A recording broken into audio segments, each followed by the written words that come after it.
जय हिंद, नमस्कार। महाराष्ट्र विधानसभा opinion poll में आप सभी का हार्दिक स्वागत है। जी हां साथियों, आज की इस वीडियो में हम बात करने वाले हैं महाराष्ट्र विधानसभा ओपिनियन पोल के बारे में, क्योंकि जैसा कि आप सब जानते हैं लोकसभा चुनाव हाल ही में संपन्न हो चुका है। अब इसके बाद कुछ राज्यों में विधानसभा चुनाव होने हैं, जिसमें से आज कुछ जांच एजेंसी के द्वारा महाराष्ट्र में एक सर्वे किया गया, जिनके द्वारा अपने अपने आंकड़े इकट्ठे किए गए, जिसमें से आज हम इस वीडियो में सभी के द्वारा जो आंकड़े इकट्ठे किए गए हैं उनका एवरेज आंकड़ों के अनुसार हम जानेंगे कि अब की बार महाराष्ट्र में किसकी सरकार बनने जा रही है। क्योंकि जैसा कि आप सब जानते हैं 28 नवंबर 2019 को उद्धव ठाकरे ने पार्टी शिवसेना एमबीए की तरफ से अपनी सरकार बनाई थी, लेकिन अपनी पार्टी के 2/3 सदस्यों से समर्थन जुटाने के बावजूद उद्धव ठाकरे ने उनके अनुरोधों को नजरअंदाज कर दिया, जिससे एक राजनीतिक संकट पैदा हो गया, जिसके परिणाम उन्हें महाराष्ट्र के मुख्यमंत्री पद से 30 जून 2022 को इस्तीफा देना पड़ा और 30 जून 2022 को ही एकनाथ शिंदे ने महाराष्ट्र की कमान संभाली,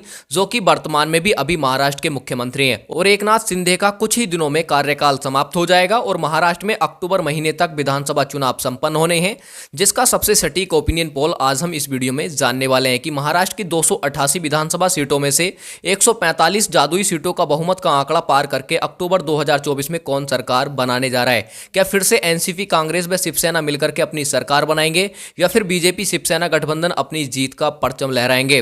चलिए वीडियो को शुरू करते हैं। और जो अभी अभी सर्वे सामने निकल करके आया है उसमें महाराष्ट्र की सभी 288 विधानसभा सीटों को विस्तार से जानेंगे कि कौन सा गठबंधन 145 के बहुमत के आंकड़े को पार करके जीत का परचम लहराएगा। चलिए हम सबसे पहले महाराष्ट्र के सांगली जिले से शुरुआत करते हैं। सांगली जिले में विधानसभा की कुल 8 सीटें आती हैं, जिसमें से देखा जा रहा है कि बीजेपी व शिवसेना के खाते में 5 सीटें जाती नजर आ रही हैं। वहीं एनसीपी, कांग्रेस व शिवसेना की बात करें तो 3 सीटें जाती नजर आ रही हैं। कह सकते हैं कि एकनाथ शिंदे के खाते में यहां 5 सीटें जाती नजर आ रही हैं, वहीं शरद पवार के खाते में 3 सीटें जाती नजर आ रही हैं। चलिए इसी के साथ यदि हम बात करें सतारा जिले की, सतारा जिले में विधानसभा की कुल 8 सीटें आती हैं। यहां पर देखा जा रहा है कि बीजेपी शिवसेना के खाते में 4 सीटें, वहीं एनसीपी, कांग्रेस व शिवसेना की बात करें तो 4 सीटें जाती नजर आ रही हैं। कह सकते हैं कि एकनाथ शिंदे व शरद पवार के बीच मुकाबला यहां टक्कर का देखने को मिल सकता है। अब यदि हम बात करें सिंधुदुर्ग की, सिंधुदुर्ग जिले में विधानसभा की कुल 3 सीटें आती हैं, जिसमें से देखा जा रहा है कि बीजेपी शिवसेना के खाते में 2, वहीं एनसीपी, कांग्रेस व शिवसेना के खाते में 1 सीट जाती नजर आ रही है। इस प्रकार हमने महाराष्ट्र के 3 जिलों की 19 विधानसभा सीटों का सर्वे देखा, जिसमें से देखा जा रहा है कि बीजेपी शिवसेना के खाते में 11, वहीं एनसीपी, कांग्रेस व शिवसेना की बात करें तो 8 सीटें जाती नजर आ रही हैं। अब इसी के साथ यदि हम बात करते हैं सोलापुर जिले की, सोलापुर जिले में विधानसभा की कुल 11 सीटें आती हैं, जिसमें से देखा जा रहा है कि बीजेपी शिवसेना के खाते में 8 सीटें, वहीं एनसीपी, कांग्रेस व शिवसेना की बात करें तो 3 सीटें जाती नजर आ रही हैं। कह सकते हैं कि बीजेपी शिवसेना यानी कि एकनाथ शिंदे के खाते में 8, वहीं एनसीपी, कांग्रेस, शिवसेना यानी कि कह सकते हैं कि शरद पवार के खाते में 3 सीटें जाती नजर आ रही हैं। कह सकते हैं कि एकनाथ शिंदे के खाते में काफी ज्यादा सीटें जाती नजर आ रही हैं, काफी ज्यादा बढ़त बनाए हुए चल रहे हैं।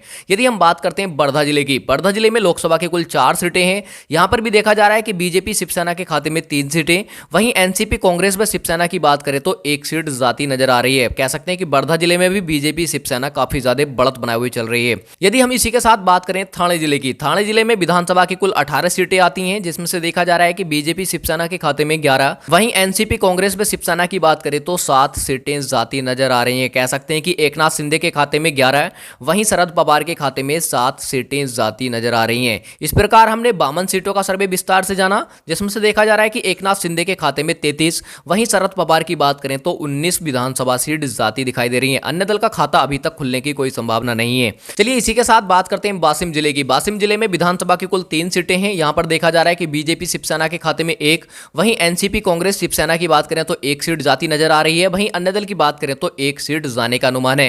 कह सकते हैं कि वाशिम जिले की 3 विधानसभा सीटों पर मुकाबला त्रिकोणीय रह सकता है। अब इसी के साथ यदि हम बात करें यवतमाल की, तो यवतमाल जिले में विधानसभा की कुल 7 सीटें हैं, जिसमें से देखा जा रहा है कि बीजेपी शिवसेना के खाते में 2, वहीं एनसीपी, कांग्रेस व शिवसेना की बात करें तो 5 सीटें जाती नजर आ रही हैं। कैसा इस प्रकार हमने देखा 88 विधानसभा सीटों का सर्वे। इसमें से देखा जा रहा है कि एकनाथ शिंदे के खाते में 49, वहीं शरद पवार की बात करें तो 38 सीटें जाती नजर आ रही हैं और अन्य दल के खाते में भी 1 सीट जाती नजर आ रही है। चलिए इसी के साथ बात करते हैं नांदेड़ जिले की, नांदेड़ जिले में विधानसभा की कुल 9 सीटें हैं, जिसमें से देखा जा रहा है कि बीजेपी शिवसेना के खाते में 5, वहीं एनसीपी, कांग्रेस व शिवसेना की बात करें तो 3 सीटें जाती नजर आ रही हैं, वहीं अन्य दल के खाते में भी 1 सीट जाने जाने का अनुमान है। कह सकते हैं कि नांदेड़ जिले में बीजेपी शिवसेना यानी कि एकनाथ शिंदे को काफी ज्यादा बढ़त मिलती हुई नजर आ रही है। चलिए इसी के साथ बात करते हैं हम नंदुरबार की। तो नंदुरबार जिले में विधानसभा की कुल 4 सीटें हैं, जिस पर देखा जा रहा है कि बीजेपी शिवसेना व एनसीपी कांग्रेस शिवसेना के बीच मुकाबला टक्कर का देखने को मिल सकता है। ये कहें कि एकनाथ शिंदे के खाते में भी 2 और वहीं शरद पवार की बात करें तो 2 सीटें जाती नजर आ रही हैं। चलिए इसी के साथ बात करते हैं हम नागपुर की। तो नागपुर जिले में विधानसभा की कुल 12 सीटें हैं, जिसमें से देखा जा रहा है कि बीजेपी शिवसेना के खाते में 6, वहीं एनसीपी कांग्रेस व शिवसेना की बात करें तो 5 सीटें जाती नजर आ रही हैं और अन्य दल के खाते में 1 सीट जाती नजर आ रही है। कह सकते हैं कि नागपुर जिले में भी एकनाथ शिंदे को काफी ज्यादा बढ़त मिलती हुई नजर आ रही है, यानी कि 1 सीट पर बढ़त मिलती हुई नजर आ रही है। अब इसी के साथ बात करते हैं उस्मानाबाद जिले की। उस्मानाबाद जिले में विधानसभा की कुल 4 सीटें हैं, जिसमें से देखा जा रहा है कि बीजेपी शिवसेना के खाते में 3, वहीं एनसीपी कांग्रेस शिवसेना के खाते में 1 सीट जाती नजर आ रही है। यदि हम इसी के साथ बात करें पालघर जिले की, तो पालघर जिले में विधानसभा की कुल 6 सीटें हैं, जिस पर देखा जा रहा है कि बीजेपी शिवसेना के खाते में 3, वहीं एनसीपी कांग्रेस शिवसेना की बात करें तो 2, व अन्य दल की बात करें तो 1 सीट जाती नजर आ रही है। कह सकते हैं कि एकनाथ शिंदे को यहां पर भी 1 सीट पर बढ़त मिलती हुई नजर आ रही है। इसी के साथ बात करें नासिक जिले की। तो नासिक जिले में विधानसभा की कुल 15 सीटें हैं, जिसमें से देखा जा रहा है कि बीजेपी शिवसेना के खाते में 9, वहीं बात करें एनसीपी कांग्रेस व शिवसेना की तो 5 सीटें जाती नजर आ रही हैं और अन्य दल की बात करें तो 1 सीट जाने का अनुमान है। कह सकते हैं कि नासिक जिले में भी एकनाथ शिंदे को काफी ज्यादा बढ़त मिलती हुई नजर आ रही है। इस प्रकार हमने महाराष्ट्र की 142 विधानसभा सीटों का सर्वे विस्तार से जाना, जिसमें से देखा जा रहा है कि एकनाथ शिंदे के खाते में यहां 80, वहीं शरद पवार की बात करें तो 57 व अन्य दल की बात करें तो 5 सीटें जाती नजर आ रही हैं। अब इसी के साथ बात करते हैं हम रायगढ़ जिले की। तो रायगढ़ जिले में विधानसभा की कुल 7 सीटें हैं, जिसमें से देखा जा रहा है कि बीजेपी शिवसेना के खाते में 3, वहीं एनसीपी कांग्रेस शिवसेना की बात करें तो 3 सीटें जाती नजर आ रही हैं, वहीं अन्य दल के खाते में भी 1 सीट जाने का अनुमान है। इसी के साथ बात करें अहमदनगर की।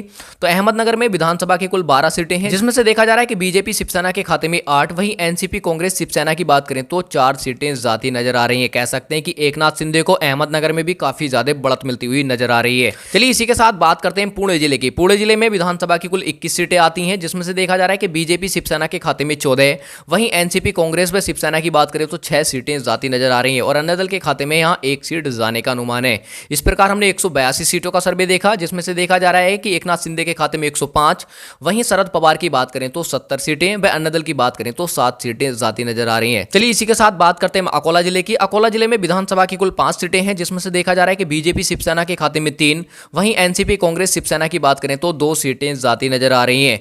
इसी के साथ बात करते हैं अमरावती जिले की। अमरावती जिले में विधानसभा की कुल 8 सीटें आती हैं, जिसमें से देखा जा रहा है कि बीजेपी शिवसेना के खाते में 4, वहीं एनसीपी कांग्रेस शिवसेना की बात करें तो 4 सीटें जाती नजर आ रही हैं। कह सकते हैं कि एकनाथ शिंदे व शरद पवार के बीच मुकाबला टक्कर का देखने को मिल सकता है।